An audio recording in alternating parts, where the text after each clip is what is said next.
Okay, so get this. Mm-hmm. We're diving into this story about a guy who claims to have killed 18 aliens. 18. Yeah, 18. Wow. And he runs a horse ranch in Arizona. Oh, wow. Like Yeah. what?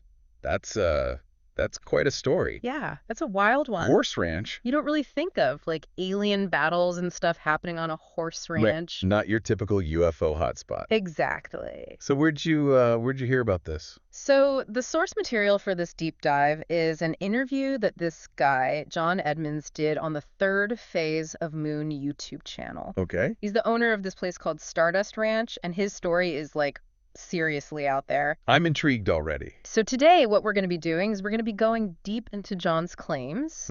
We're going to be sifting through all the details, looking for any like intriguing nuggets, and we're going to see if we can separate fact from fiction. Or at least try to, right? Or at least try to. Because some of these stories, they can be pretty out there. It's tough to know what to believe. Yeah, and that's what makes it so interesting. Exactly. So let's start from the beginning. Yeah, let's start with John's background. Okay. So he bought this ranch, Stardust Ranch, back in 1996. Mm-hmm. And he was planning on making it like a peaceful animal sanctuary for rescued animals. Oh, wow. So like the opposite of an alien battleground. Yeah, totally. Okay. But as he tells it, things did not go according to plan. Clearly not, if he's claiming to have killed 18 aliens. Right. So basically, he found himself in this unexpected role that he calls, quote unquote, alien killer. Wow, that's quite the title. Yeah, so from animal sanctuary to alien battleground. That's quite the transformation. Yeah. And it makes you wonder, like, what was it about that particular ranch that drew this alleged alien activity? Yeah, was it something about the location itself? Possibly. Was it something about John?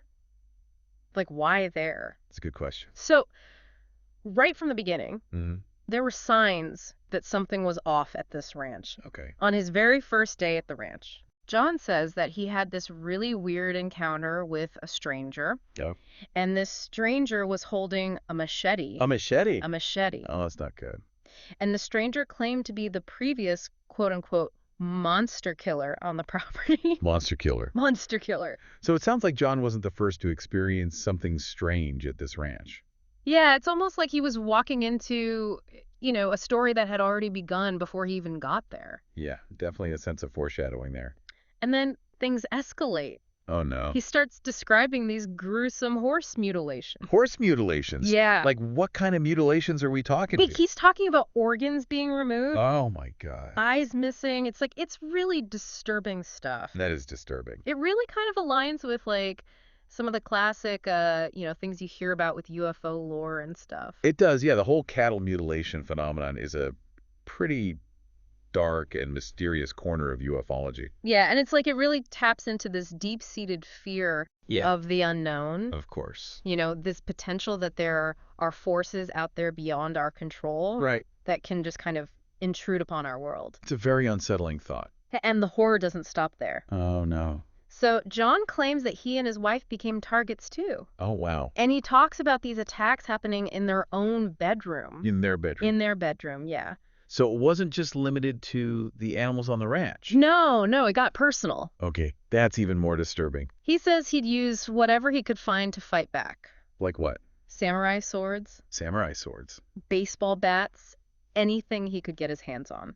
Okay, that's a pretty intense image. It adds this whole layer of like desperation to the story. That's interesting, though, that he would choose those kinds of weapons. Right. Like, you'd think if you were facing an alien threat, you'd reach for something with a little more firepower, right? Yeah, you'd think so. Maybe he was worried about damaging the property or something. Yeah, or maybe there's something about the nature of these beings, Like they were vulnerable to those specific weapons for some reason. Yeah, it's really strange. It is, and it just adds another layer of mystery to this whole thing. But John, he really emphasizes just this feeling of being overwhelmed. Yeah. Like, he bought this ranch to create a sanctuary. Right. And it just became this constant battleground. That's got to be pretty traumatizing. Yeah, he felt totally screwed over. I can imagine. So let's get into the heart of it.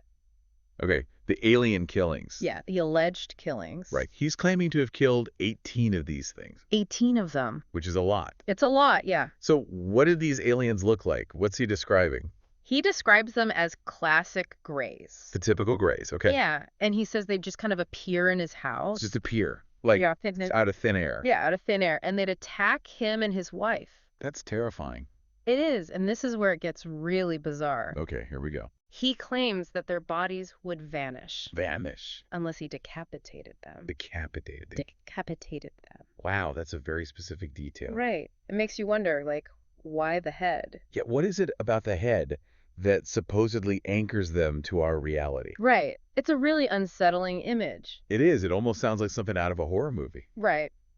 But speaking of unsettling, Oh, no. there's more. Okay, lay it on me. So John says that he took a grapefruit-sized chunk. A grapefruit-sized chunk. Yes, Of what? of what he claims is alien biological material Okay. from one of these encounters. Mm-hmm. And he sent it to a scientist. What scientist? They're named Dr. Levengood. Dr. Levengood, okay. And according to John, Dr. Levengood confirmed that it was alien DNA Alien DNA, wow. before he and his wife died under mysterious circumstances. Mysterious circumstances. Now that's a conspiracy theory waiting to happen. Yeah, it sounds like an episode of The X-Files. It does. But the strangeness doesn't end there. There's more. John also describes an attempted alien abduction of his wife. An abduction. Okay, so this is getting even more intense. Yeah, so he describes her levitating. Levitating. Yeah, surrounded by 3 Greys. The classic Greys. And him frantically firing an AK-47 at the beam of light, pulling her up. Wait, hold on. What? That AK-47. But he didn't use guns against the aliens he was killing in his house. I know, right? It's a bit of a head-scratcher. Why wouldn't he use a gun in those situations? It seems like a pretty big inconsistency. Yeah, maybe he just didn't have it on hand during those other attacks. Or maybe this felt different to him. Right, like a more classic abduction scenario. With the beam of light and everything. Exactly. It's strange. It is. This whole story. It's full of twists and turns. Yeah, we've only just scratched the surface. It's got a lot more to dive into. I can't wait. So John's firing his AK into the sky, trying to save his wife from this beam of light. Yeah, pretty dramatic stuff. Straight out of a movie. It is, and it gets even weirder. Weirder? So he says that after all this, Mhm. his wife, she just goes back to sleep. Back to sleep. Like nothing happened. As if she wasn't just levitating in a beam of light. Exactly. That's wild. Yeah, but then They swear- days later, they both start developing these strange skin lesions. Skin lesions? Like what kind of lesions? He doesn't really go into detail about what they look like, Mm-hmm. but it makes you wonder, like, what could possibly cause that? Right, was it something from the beam? Maybe, or some kind of, like, delayed reaction to whatever they encountered, you know? Like a ticking time bomb, almost. Yeah. You escape the immediate danger, but then Bam, something else pops up. it's like the body's trying to process something it doesn't understand. Yeah, and with John, it wasn't just any old rash. What do you mean? So they go to the hospital, right? Okay. And he claims that the doctors were acting really suspicious. Suspicious? Like how? Like they knew something about what caused these lesions. Knew something. Like about aliens. Almost like there's this, like, unspoken awareness, you know. Like a conspiracy. Yeah, within the medical community, maybe even the government. That they know about alien encounters, but they're keeping it quiet. Exactly. Wow. And it gets even crazier. Crazier. Okay, I'm listening. So they go back to the hospital for a second visit. Okay. And this time, the CDC shows up. The CDC. Yeah. What were they doing there? And federal people? Federal people. Like FBI, CIA. He doesn't specify. Interesting. They come to the ranch for questioning. That's a pretty big escalation. It is, right? Makes you think it maybe John's story was being taken seriously by someone? Yeah, like what were they looking for? Evidence, confirmation. Or were they trying to cover something up? Who knows? It's like something out of a movie. Right. But in the midst of all this, Mm-hmm. John's wife is diagnosed with scleroderma. Scleroderma. Yeah, it's a serious autoimmune disease. I've heard of that. Could this actually be connected to the alien encounter? It's a good question. Like, is that even scientifically possible? It's hard to say. I mean, there's no established link between extraterrestrial contact and autoimmune diseases. Right. But you have to wonder Yeah. if there are things out there that we just don't understand yet. Like, what if exposure to some kind of alien technology or energy could trigger something like that? It's definitely a possibility. It's a scary thought. It is, yeah. That something from beyond our world could have such a profound impact on our health. Yeah, and speaking of things beyond our world, Mm-hmm. this is where a new character enters the picture. Oh, Dr. Brandy Howe. Dr. Brandy Howe. I'm not familiar with that Me name. neither, but according to John, Hmm. she was recommended to him by someone in the paranormal community. So like a paranormal investigator or something. Yeah, someone who supposedly could help with the alien situations. Okay. And get this. What? John says that Dr. Howe actually managed to reduce the violent attacks. Reduce the... Yeah, like things calmed down after she got involved. Huh. That's interesting. It is, right? It's almost like the aliens were listening to her. Or maybe she knew something about how to, like, appease them or something. Yeah. Or maybe they had other motives besides just attacking. Right. Maybe they were trying to communicate or something. It makes you think. It does, but even with the attacks dying down, Yeah. things didn't exactly go back to normal. Oh, no. Definitely not. What happened? So John says that Dr. Howe brought 3 extraterrestrials with her. 3 extraterrestrials to the ranch. Hit a ranch. With her. Yeah.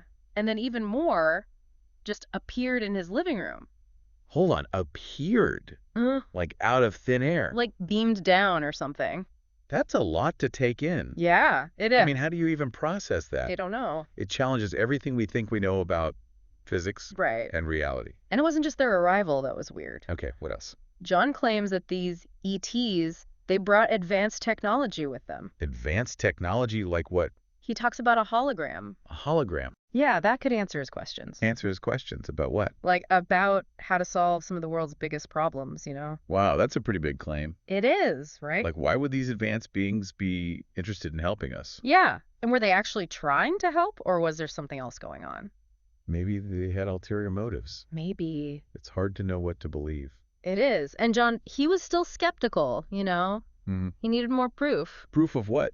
That they were real. Yeah, so he challenges these ETs to show him something undeniable. To prove themselves. Yeah, and what happened next? What happened next?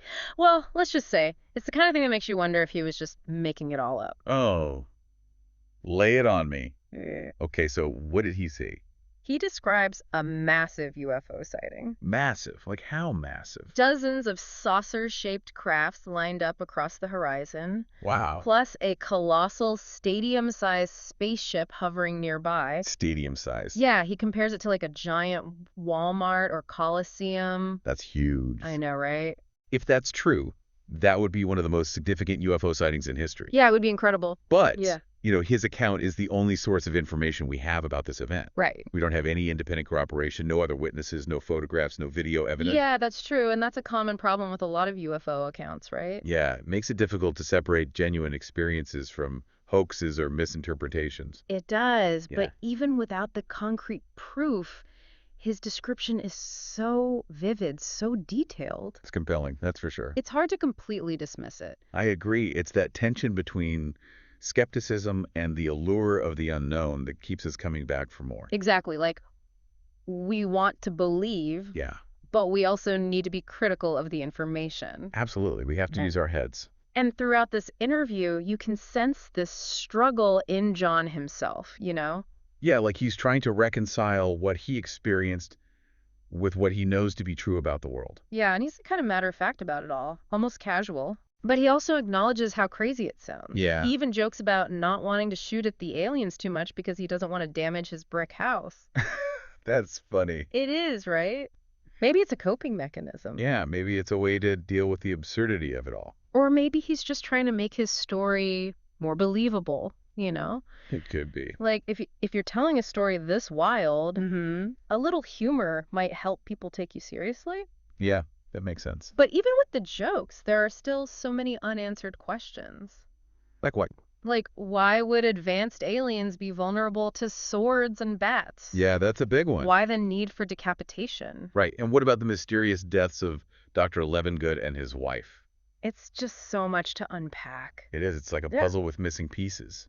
And that brings us to the heart of it, right? Mm-hmm. Is John Edmonds delusional? Or is he a hoaxer? Or could there be some truth to his story? That's the million-dollar question. It is. We've looked at the details, the intriguing parts, the red flags. Yeah. And ultimately, Yeah, it's up to each listener to decide what they believe. what they believe. Well, what do you think? Honestly, I'm not sure. Me either. There are parts of his story that are really hard to swallow.